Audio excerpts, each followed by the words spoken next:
presensya'y laging nariyan. Ika'y di kayang di mapantayan. Sa gitna man ng lumbay at alinlangan,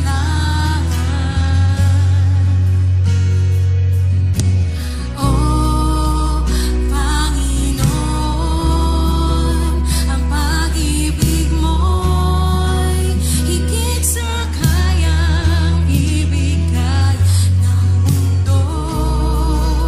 Katapatan mo'y ihahayag ko upang makilala ang ngalan mo,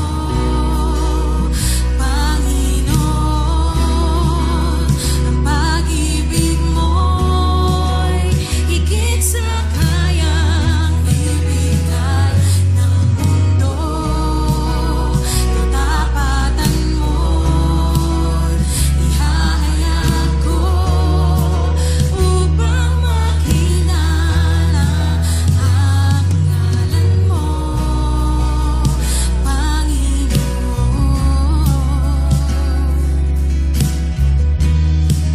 O Panginoon,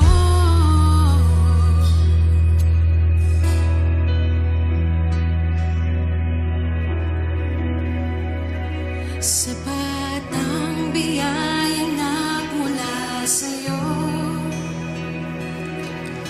sapat ang kaluwalhatian mo, sapat ang kapangyarihang taglay mo.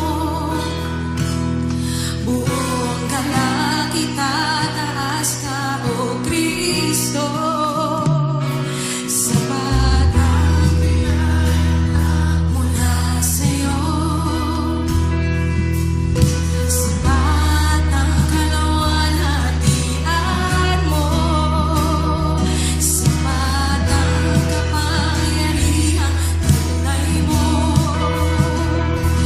Buong galak itataas ka, O Kristo. Sapat ang biyaya mula sa'yo,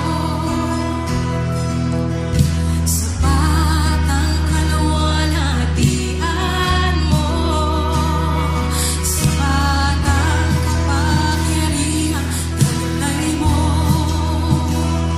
Buong galak itataas ka, O Kristo.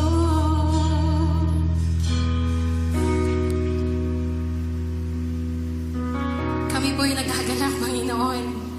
Ramdam namin ang iyong pagmamahal. Ramdam namin ang iyong wagas na pagmamahal, Panginoon, ang iyong presensya.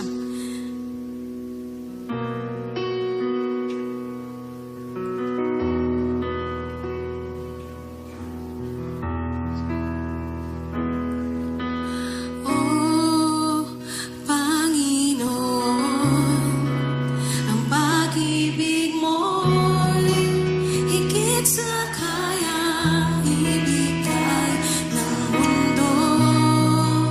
Katapatan mo'y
Magandang araw po sa inyong lahat. Ako po pala si Andrea Otordo, one of the leader and part of the serve team dito sa ating Victory Birac Church community. Kamusta po kayong lahat? Ang topic natin ngayon sa ating series na Jesus is better ay better things, or in Tagalog, mas mabuting mga bagay. Ang kinakaharap dito ay yung mga makalumang aral na dapat nating iwanan at kailangan nating magpatuloy ayon sa kalooban ng Panginoon. Meron pa akong isi-share sa inyo na noong namumuhay pa po ako sa makalumang aral tungkol sa Panginoon, madalas po akong makiisa sa mga tradisyonal na ginagawa sa aming lugar na ang inaakala ko po ay yun ay isang mabuting gawa patungkol sa pananampalataya ko sa Panginoon. Ngunit nung nagkaroon po ako ng encounter kay Jesus, unti-unti kong naunawaan na yung mga bagay na yun ay hindi pala tama at ibang-iba pala sa ginagawa ko ngayon na na-experience ko ngayong kasama ko na si Jesus. Katulad po last year na ayun na po, masabi ko po itong mga bagay na ito na naranasan ko last year is isa sa mga mabubuting gawa na kaloob ng Panginoon. Nang nagkaroon po ng bagyo at nasira po yung bahay namin, halos naubos po yung bubong. At nung time na yun, hindi namin alam kung paano kami ulit magsisimula. Pero dahil kay Jesus, gumawa siya ng paraan para maayos yung bahay namin. Meron siyang mga taong tinap para tulungan kami kahit na hindi kami nag-aas sa kanila o humihingi ng anuman bagay. At isa pa, last year din, na, ayun nga, sobrang ang daming bagay na nangyari sa buhay ko. Ang dami kong na-experience na sobrang masabi ko na masaya talaga nung na-experience ko din na pumunta sa Maynila at umattend ng Victory 40th Conference. Ayun, sobrang na-bless talaga ako at natuwa kasi never ko siyang na-experience noon.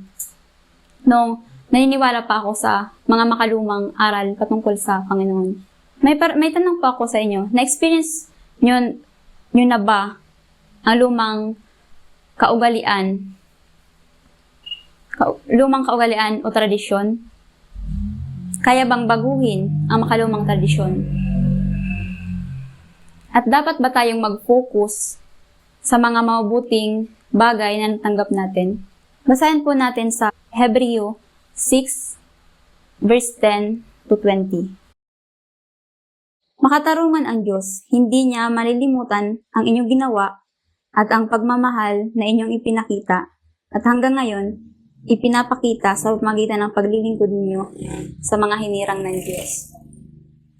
Ang nais namin ay patuloy na magsumikap hanggang wakas ang bawat isa sa inyo upang makamtan ninyo ang inyong inaasahan.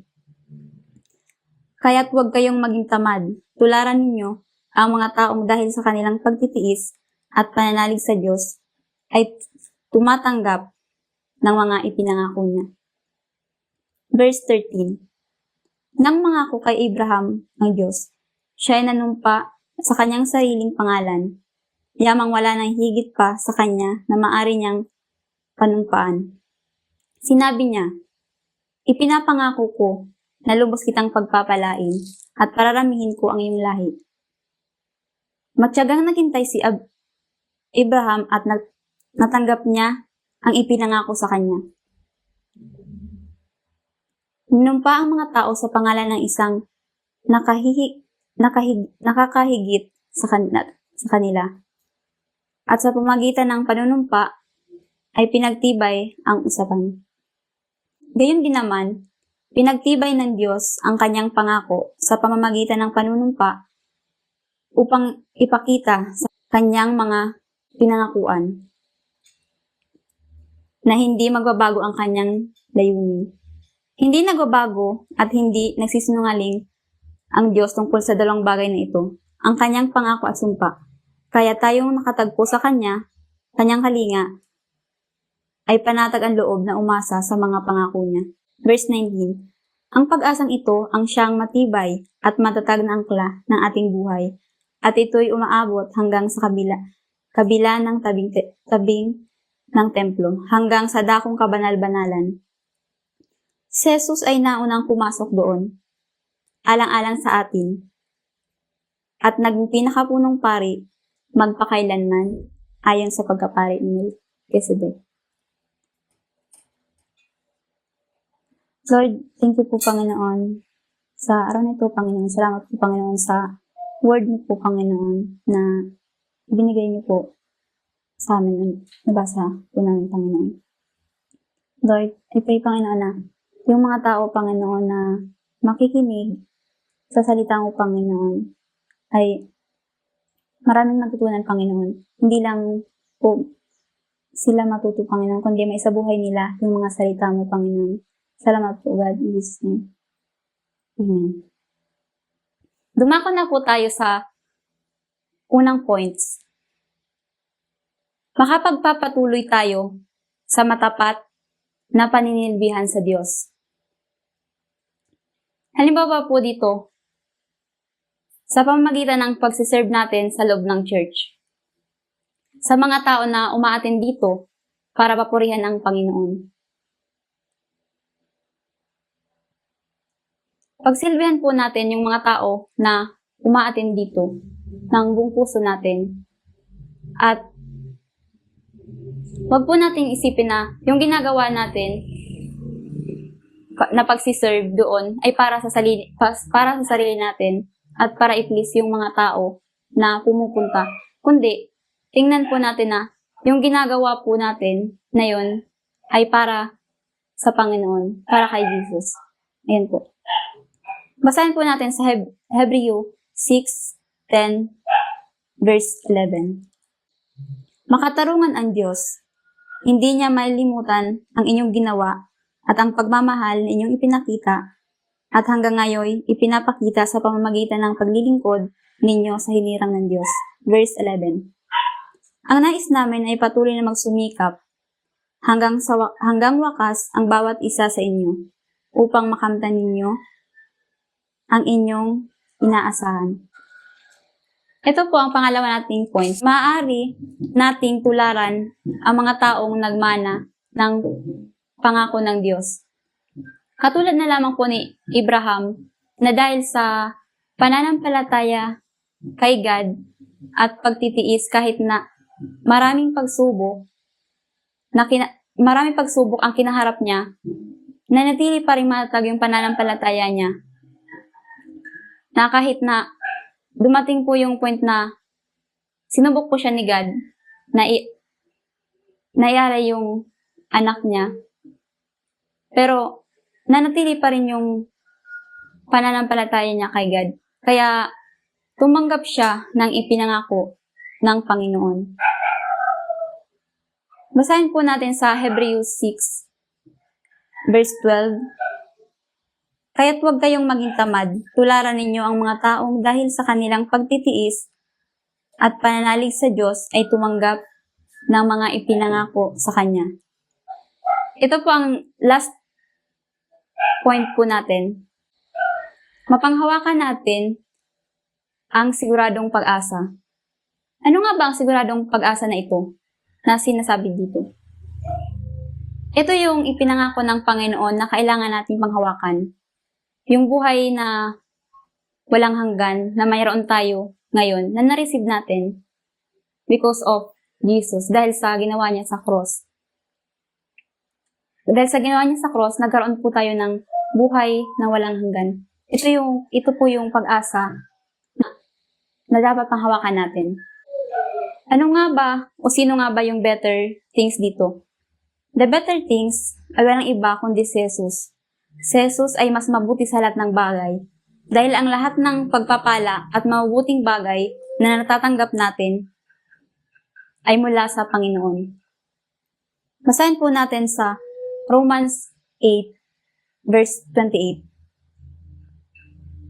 Alam natin sa lahat ng bagay ay gumagawa ang Diyos para sa mabuti kasama ang mga nagmamahal sa Kanya, silang mga tinawag ayon sa Kanyang layunin. So, yan nga po. Ano po ba ang yung aral na mapulot natin dito sa topic na ito? Ang aral po mapulot natin sa topic na ito is ito po. Si Jesus po, Jesus is greater than better things. Let's pray. Lord, thank you po, Panginoon, sa opportunity, Panginoon, sa privilege na makapag-share ng word mo, Panginoon. Salamat po, Panginoon, sa wisdom na ibinigay niyo po sa amin, Panginoon. Lord, I pray, Panginoon, na yung tao, Panginoon, makakarinig ng salita mo, Panginoon. I pray na marami po silang matutunan, Panginoon. May sa buhay nila yung salita mo, Panginoon. At pati yung tutunan nila dito, Panginoon, I pray na may share din nila sa iba, Panginoon. Salamat po, God, sa pagkataon na ito, Panginoon. Tinatas po kita, Panginoon, at dinadakila, Panginoon, sa lahat. Kasi ikaw po yung Panginoon. You are the powerful God. At ikaw po ang kataasasin sa lahat, Panginoon. Thank you, God, in Jesus' name. Amen.